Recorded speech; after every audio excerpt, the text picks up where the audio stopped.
Mer bleu profond, grand soleil et ruelles blanches, le charme des Cyclades va-t-il opérer cette année? Pour les premiers touristes débarqués à Paros, pas de doute, sur les plages, point de crise à l'horizon. Sur les îles, ça ne va pas si mal. C'est à Athènes qu'on ne se sentait pas trop en sécurité. Et donc on s'est demandé si on n'allait pas plutôt directement sur les îles. Mais finalement, c'est bien amusé, rien ne nous est arrivé. On n'a juste pas pu utiliser les transports en commun pendant quelques jours. Mais bon.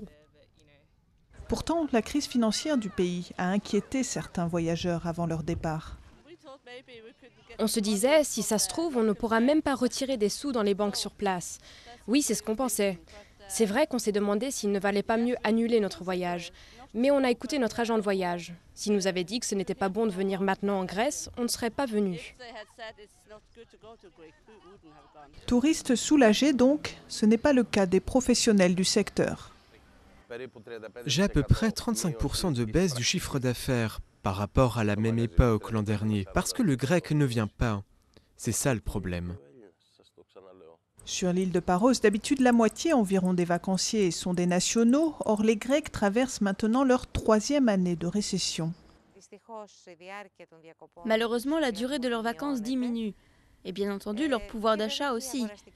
C'est-à-dire la quantité d'argent qu'ils peuvent consacrer à leurs loisirs, leurs repas, et ce qu'auparavant ils dépensaient de manière décontractée, et bien maintenant ils calculent, et ils font beaucoup plus attention. Officiellement, toutefois, gouvernements et organismes de tourisme restent optimistes. Il faut dire que le secteur est incontournable pour amorcer la reprise dans le pays. Il pèse 18% dans le PIB grec.